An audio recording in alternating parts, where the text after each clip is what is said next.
Assalamualaikum warahmatullahi wabarakatuh.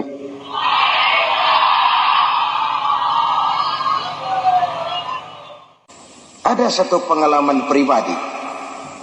Satu saat dalam perjalanan kembali ke tanah air, di dalam pesawat di sebelah kanan saya duduklah seorang Jerman, namanya Heiner Simonsen.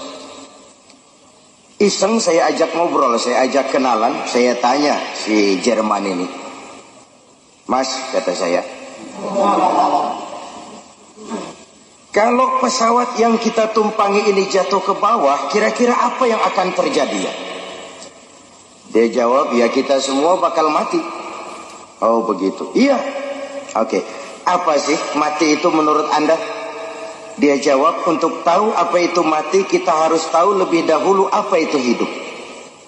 Saya pikir nih bule bisa ngomong juga ya. Oke lah, apa hidup menurut Anda itu?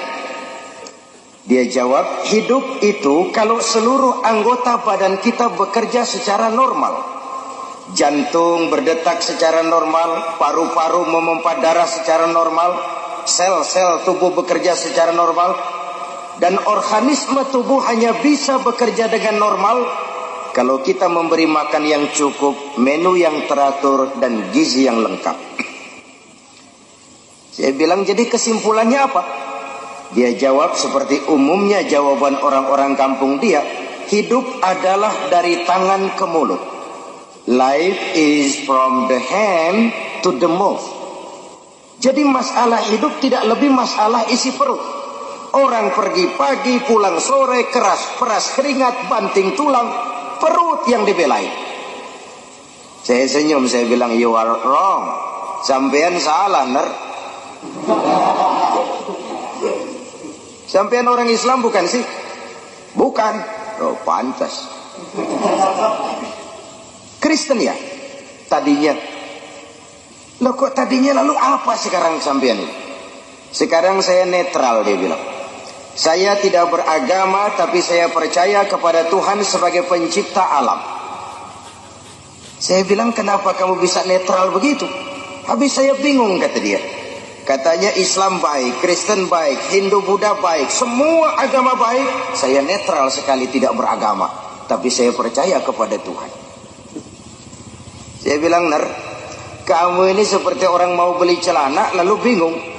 Yang satu bilang blue jean bagus, yang satu bilang Levi's hebat, yang satu bilang Switzerland wool bagus, celana ini bagus, celana itu bagus, semua celana bagus.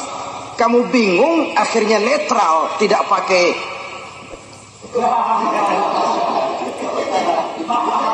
Itu pun salah. Nah, menjelang landing di Cengkareng, saya teringat bahwa dua pola pemikiran Heiner ini kan sudah mulai menggejala di lingkungan masyarakat bangsa kita. Dan inilah efek sampingan dari era globalisasi, dari modernisasi, dari industrialisasi. Pertama, munculnya manusia-manusia akustik yang seolah-olah Tuhan yes, agama no. Sama Tuhan percaya tapi tidak beragama. Yang kedua, gaya hidup materialis. Ia hanya percaya kepada apa yang ada di depan hidungnya, tidak ada urusan di belakang itu. Gaya hidup materialis. Dan yang ketiga, gaya hidup individualis. Persetan dengan orang lain, yang penting saya senang. Tiga penyakit utama inilah yang merupakan sisi negatif dari era globalisasi. Untuk mengatasi masalah ini, pada pertemuan kita kali ini ada tiga hal yang ingin saya sampaikan. Pertama, keimanan. Kita semua menyadari 13 tahun lamanya Rasulullah berjuang di Mekah hanya untuk menanamkan asyhadu an la ilaha illallah wa asyhadu anna Muhammadar Rasulullah. Menanamkan iman, membina akidah, membentuk keyakinan. Dari situ segalanya dimulai dan ke situ segalanya menuju. Sebab gerak lahir manusia hanya refleksi dari gerak batinnya. Gerak batinnya sangat diwarnai oleh keyakinan yang dimilikinya. Dan keyakinan itulah yang kita namakan iman. Jadi pada saat kita berkata amantu billah, saya beriman kepada Allah, itu sudah ikrar.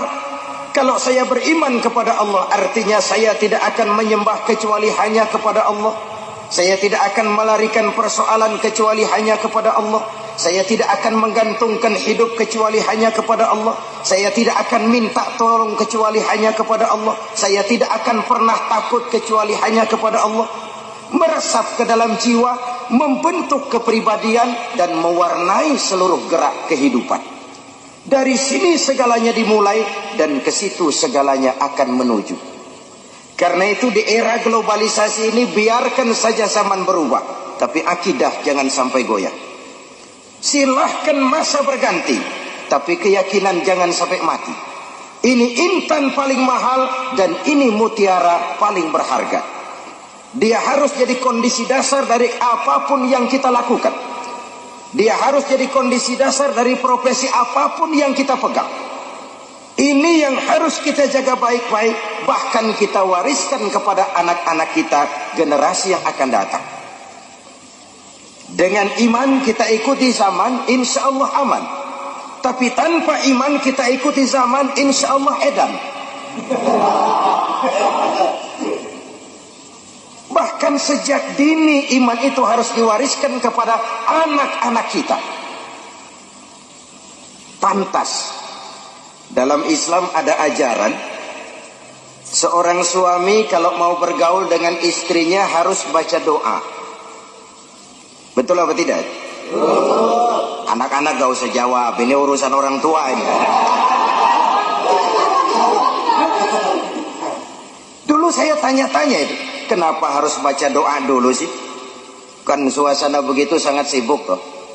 Lagi pula istri sudah istri sendiri, disahkan di depan Tuan Pengulu, didoakan lagi. Kenapa harus baca doa lagi? Sikat aja udah, kenapa sih?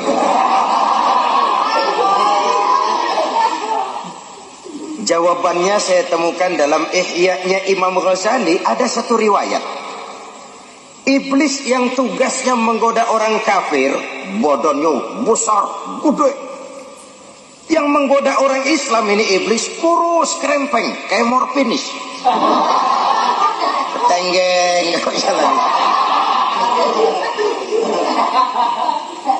Satu saat ini dua iblis ketemu di jalan, ngobrol, namanya satu profesi, sama-sama iblis. Yang gemuk tanya sama yang kurus, badan kamu kok kurus sekali? Kata iblis yang kurus, bagaimana saya nggak kurus? Saya ditugaskan menggoda orang Islam. Orang Islam itu kalau dia mau minum, dia baca bismillah. Bismillah racun, saya nggak bisa ikut minum. Dia mau makan, bismillah, racun lagi, nggak bisa saya ikut makan, diracuni bismillah. Dia mau tidur, dia tarik selimut, dia baca Allahumma bismika Allahumma ahya wa amut, racun lagi. Saya nggak bisa ngikut tidur di selimut, terpaksa tidur di emper, keanginan. Nanti dia mau bergaul dengan istrinya, dia baca Allahumma jannibna syaitan wa jannibis syaitan fima razaqtana, racun lagi. Saya nggak bisa ikut bantuin. Cuma ngelihat dari jauh, bagaimana nggak makan hati. Kata iblis yang badannya gemuk, waduh, untung benar saya menggoda orang kafir yang nggak baca apa-apa. Dia minum, saya ikut minum. Dia makan, saya ikut makan. Kenapa? Nggak baca apa-apa. Dia tidur di selimut empuk, saya masuk ke dalamnya. Kok bisa? Nggak baca apa-apa. Dia bergaul sama istrinya, dikit-dikit saya bantuin. Nggak baca apa-apa. Ini kalau sudah produksi awalnya jadi bantu iblis, jangan heran anak sangar sudah diurusin. Artinya apa ini? Sejak produksi awal, cikal bakal manusia muslim itu sudah dibentengi oleh nilai-nilai agama. Sudah diberikan frame, diwarnai dengan nilai-nilai yang religius. Contoh lain, bayi-bayi muslim Begitu bro lahir ke alam dunia, disambut dengan azan. Apa ini? Menurut ahli pendidikan, bayi yang baru lahir itu kan ibarat kaset kosong. Kalau dipakai merekam, daya rekamnya kuat. Kalau yang sudah rada tua-tua itu ibarat kaset, itu kebanyakan rekaman udah. Itu nggak kusut juga lumayan. Apa aja masuk rekaman, beras habis masuk rekaman, anak bandel masuk rekaman, bini ngadat masuk rekaman. Maka orang kalau sudah tua ngapalin itu berat, kaset kusut. Bayi yang baru lahir kaset kosong, daya rekamnya kuat. Maka bayi-bayi muslim begitu bro lahir ke alam dunia, belum sempat dia dengar Michael Bolton, belum sempat dia dengar merdunya trompet Kennedy, belum sempat dia dengar Madonna, belum sempat dia dengar yang lain-lain. Rekaman pertama yang masuk lafzul jalalah, Allahu Akbar, Allahu Akbar. Rekaman pertama di atas kaset kosong, nilai-nilai iman yang diisi. Artinya apa? Anak-anak muslim sebelum ia bersentuhan dengan segala macam ilmu, sebelum ia kenal komputer, matematika, IPA, IPS, dan segala macam bentuk ilmu, yang harus pertama dia kenal adalah La ilaha illallah. Iman ditanamkan sejak dini. Kalau iman sudah tertanam baik, soal sekolah sih lihat bakatnya deh. Asal iman tanamkan dulu. Pak, ini anak saya dari kecil mah demennya main pistol-pistolan aja Pak. Waduh, abri itu mang lah. Tanamkan iman. Selesai SMA, kirim ke Magelang, masukkan akabri. Tapi iman tanamkan dulu. Nanti dia keluar dari akabri, jadi jenderal sekalipun dia jenderal beriman. Oleh karena jenderalnya beriman, lalu berjuang bersama-sama ulama, berjuang bersama-sama kiai. Saya pernah tabligh akbar dengan seorang jenderal. Ya Allah, jenderal berbintang 4. Sambutannya saya dengarkan bagus. Ketika datang waktu sholat, saya lihat sholatnya khusyuk. Jenderal berbintang 4, sholatnya khusyuk. Kan hebat. Kadang-kadang baru jadi hansip berhenti sembahyang.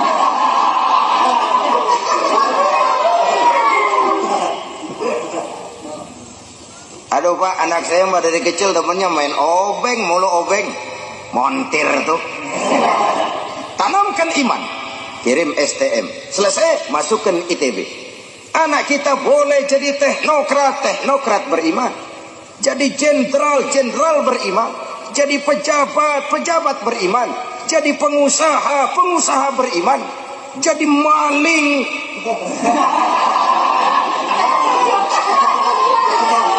Nggak ada, mana ada maling beriman. Kalau iman kondisi dasarnya, insya Allah aman. Oleh sebab itu menghadapi era globalisasi, menghadapi modernisasi, iman harus kita mantapkan. Aplikasi sosialnya kelihatan sekali. Contoh, sekarang ini kan SD-SB sudah meninggal dunia. Alhamdulillah. Yang langganan pasti innalillahi.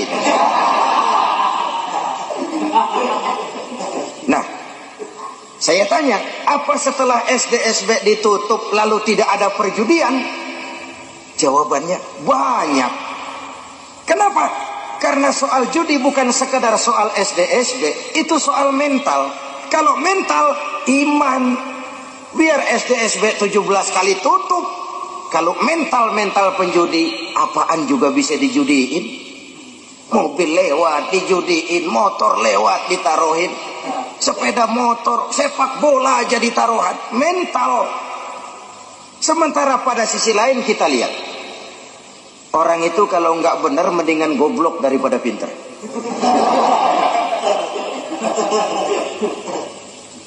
Contoh, kejahatan itu kan ada 2 macam ya.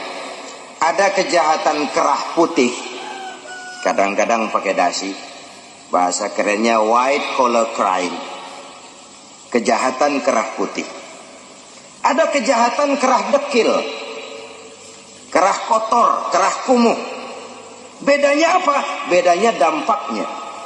Kalau kejahatan kerah dekil, biasanya yang rugi perorangan. Ayam hilang,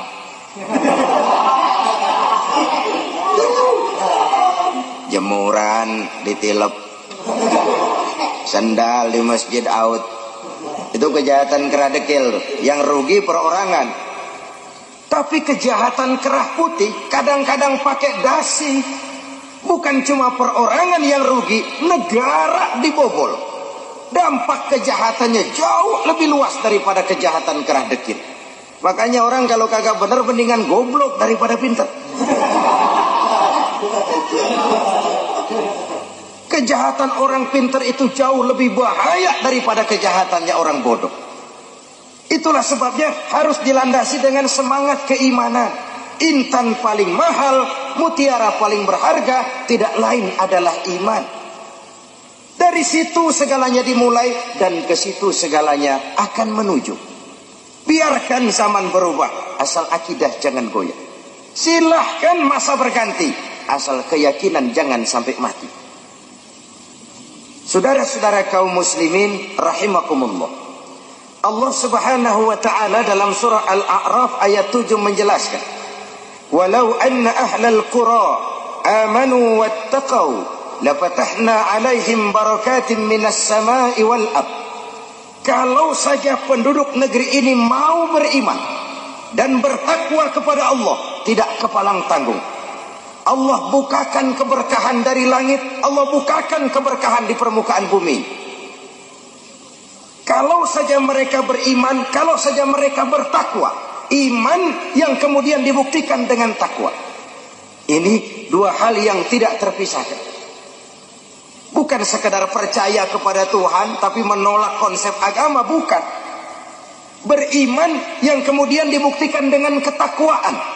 Kalau ini mereka lakukan, la fatahna alaihim barakatim minas sama'i wal ard.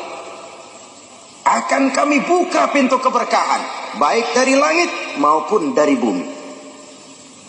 Akan terwujudlah satu masyarakat yang baldatun thayyibatun wa rabbun ghafur.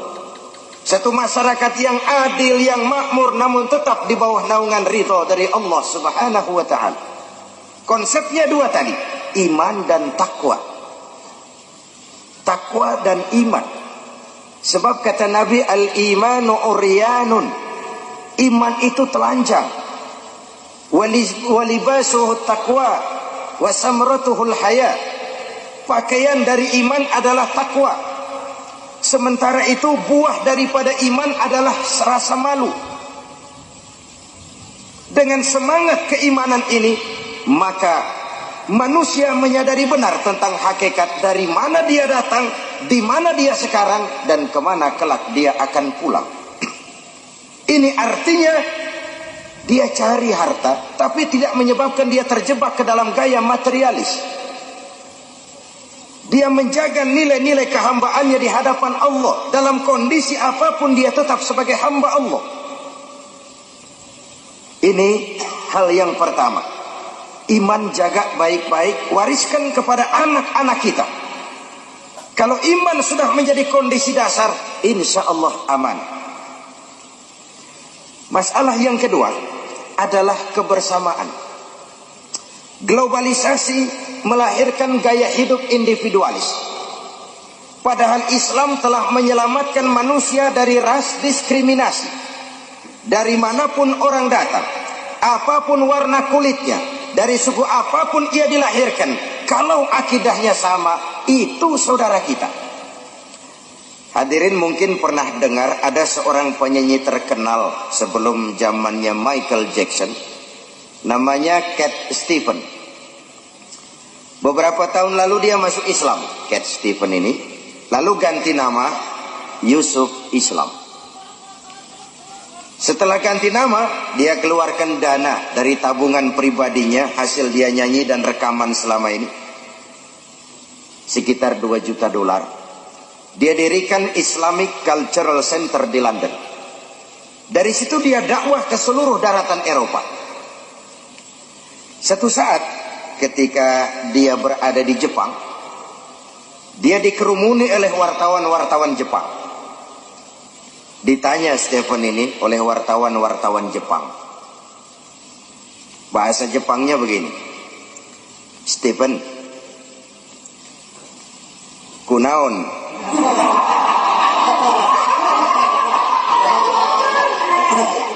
Sudahlah, gak usah pakai bahasa Jepang lah. Stephen, kenapa kamu masuk Islam? Jawab Stephen, dua hal yang menarik saya dalam Islam. Pertama, konsep iman, konsep Tuhan dalam Islam kok sangat transparan, mudah dimengerti, boleh dipelajari mulai anak-anak sampai kakek nenek. Dari TK sampai perguruan tinggi, belajar tentang Tuhan dalam Islam. Allah ya Allah, Esa ya Esa, lam yalid wa lam yulad wa lam yakul lahu kufuwan ahad, laisa kamitslihi syai'un. Itulah Allah. Kok mudah dimengerti, mudah dipahami, transparan. Allah itu bukan manusia, bukan separuh manusia separuh Tuhan, bukan Tuhan yang menjelma dalam diri manusia.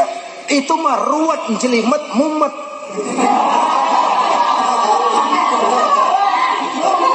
Ini konsep Islam tentang Tuhan kok sangat transparan, mudah dimengerti, dan itu menarik perhatian saya. Yang kedua, kata Stephen, kenapa saya masuk Islam? Persaudaraan dalam Islam luar biasa. Betapa manusia dibebaskan dari warna kulit, suku, bangsa, dan bahasa. Dalam Islam si kulit ireng dengan si kulit putih bisa duduk berdampingan. Dalam Islam semua manusia sama. 14 abad yang lalu, sebelum Amerika teriak-teriak dengan apa yang ia banggakan sebagai Declaration of Independence, Rasul sudah mencanangkan cikal bakal pemikiran demokrasi ketika beliau bersabda, "An-nasu kulluhum li Adam wa Adam min turab, la fadla li arabiyyin ala ajamiyyin illa bittaqwa." Seluruh manusia berasal dari Nabi Adam. Nabi Adam diciptakan dari tanah. Tidak ada kelebihan Arab dengan yang bukan Arab kecuali takwanya. Ini artinya apa? Allah itu objektif, Islam itu demokrat. Biar keluar dari dubur ayam, kalau memang telur, ambil. Biar keluar dari dubur bangsawan, kalau kira-kira nggak enak, kabur. Jangan lihat bangsawannya, lihat yang keluarnya itu loh. Orang sekarang kan kadang-kadang lihat bangsawannya, ini dari dubur bangsawan, biarin dah, kuning-kuning dikit dah. Rusak. Amerika yang katanya kampion demokrasi, membela hak-hak asasi manusia, masih ada restoran, entah itu di New York, entah itu di San Francisco, yang dengan tegar mencantumkan hanya melayani kulit putih. Artinya apa? Kulit hitam minggir. Lah kok tegel-tegele? Kontra sekali. Nah, Islam ini menyelamatkan manusia dari ras diskriminasi. Era globalisasi sering membentuk gaya hidup yang individualis. Orang terangsang untuk hanya mementingkan dirinya sendiri saja. Yang penting gue senang, masa bodoh orang lain. Terbentuklah mafioso. Akhirnya hukum laut pindah ke darat. Apa hukum laut itu? Ya biasa. Paus makan tongkol, tongkol makan bandeng, bandeng makan seler, seler nyaplok teri. Terjadilah apa yang disebut gunung diuruk, sumur digali. Gunung sudah tinggi, diuruk. Sumur sudah dalam, digali lagi. Maka yang kaya makin subur, yang miskin makin